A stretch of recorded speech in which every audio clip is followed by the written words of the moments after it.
Choosing a new car these days, it feels like you're standing at this huge crossroads, right?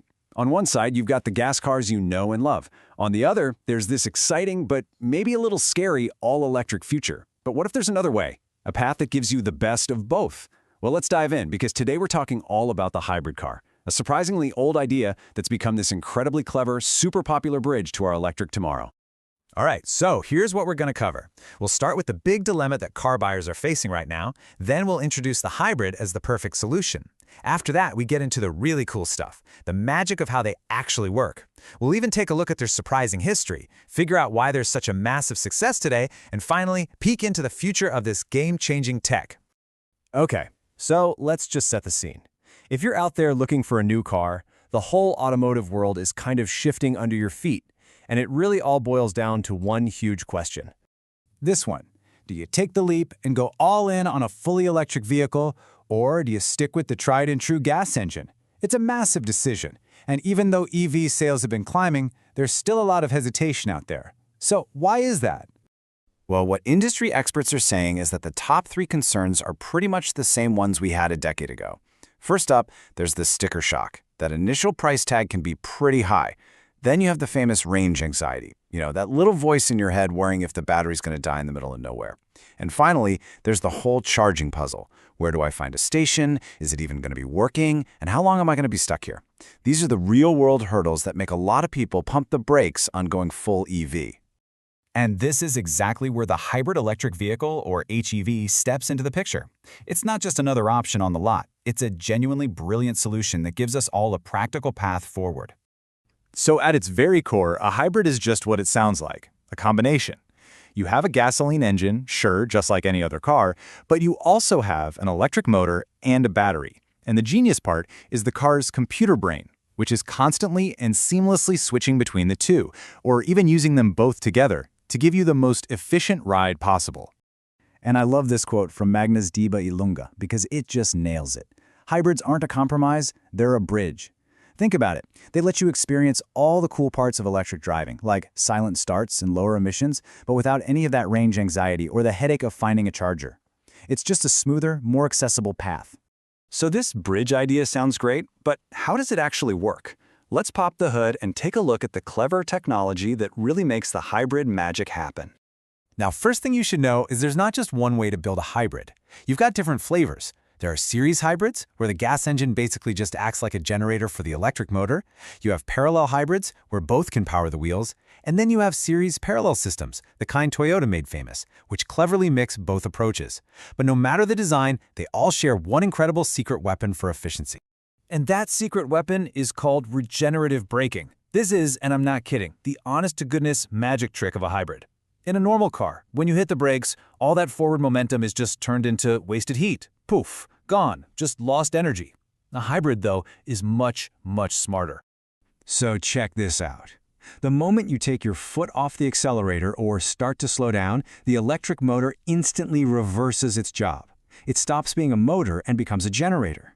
The momentum from the spinning wheels actually turns the motor, creating electricity that it sends right back to the battery. You are literally creating your own power just by slowing down. This is the secret sauce, and it's why hybrids are so incredibly good in stop-and-go city traffic.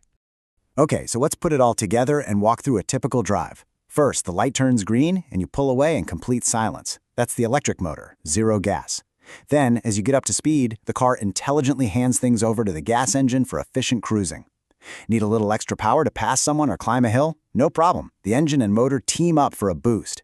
And finally, as you brake for the next stoplight, that regenerative system is already busy capturing energy for your next silent start. It's a continuous, really smart cycle. Now, it's also super important to know that not all hybrids are created equal. You have your mild hybrid, where the electric motor just kind of assists the engine but can't power the car on its own. Then you have a full hybrid, which is what most people think of. It can run on pure electricity for short distances. And then there's the plug-in hybrid, or PHEV. This one's got a much bigger battery that you actually plug in to charge, giving you a serious electric-only range, often enough for your entire daily commute, with the gas engine just sitting there as a backup for long trips. Now, you might think all this tech is brand new, something from the 21st century, but you'd be wrong. The idea of a hybrid car has actually been around for a very, very long time. This timeline is just wild. Get this. The first working gas-electric hybrid was invented way back in 1901, and the inventor? None other than Ferdinand Porsche. But then cheap oil came along, the electric starter made gas cars easy, and by 1935, hybrids had basically disappeared. It wasn't until the oil crisis in the 1970s that people started getting interested in efficiency again, and all of that eventually led to 1997 when Toyota launched the Prius, the car that really brought hybrids to the masses and kicked off the modern era. And all that history brings us right to today. And right now, hybrids are seeing this massive surge in popularity. They are, without a doubt, the success story of the current car market. And hey, you don't have to take my word for it. Industry experts like car gurus are pointing to hybrids as the biggest trend going. While the growth of full EVs is starting to level off a bit, hybrid sales are accelerating like crazy. Some are predicting that nearly 1 in every 6 new cars sold next year will be a hybrid. The reason why is simple: efficiency. The numbers don't lie. Hybrids consistently deliver a huge 25 to 40% improvement in fuel economy over their gas-only counterparts. That's real savings in your pocket and a real reduction in emissions. And this benefit isn't just for small cars anymore. I mean, look at this chart. It doesn't matter if you're talking about a compact car, an SUV, or even a pickup truck. The hybrid version consistently gets better mileage.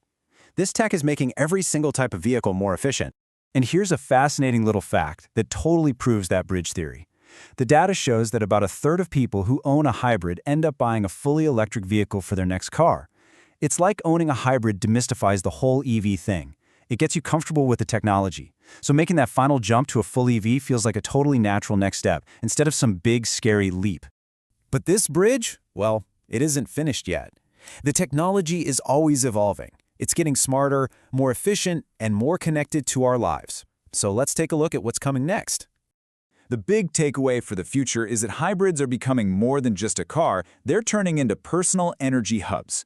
Imagine your car using cloud data to know there's a traffic jam ahead and saving battery power for it, or using AI to learn your daily commute so it can optimize the energy flow perfectly.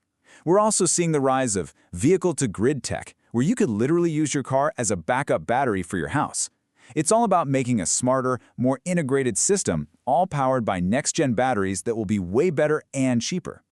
So, the bottom line is this. The hybrid has gone from a niche idea in 1901 to one of the most practical and important car technologies we have today.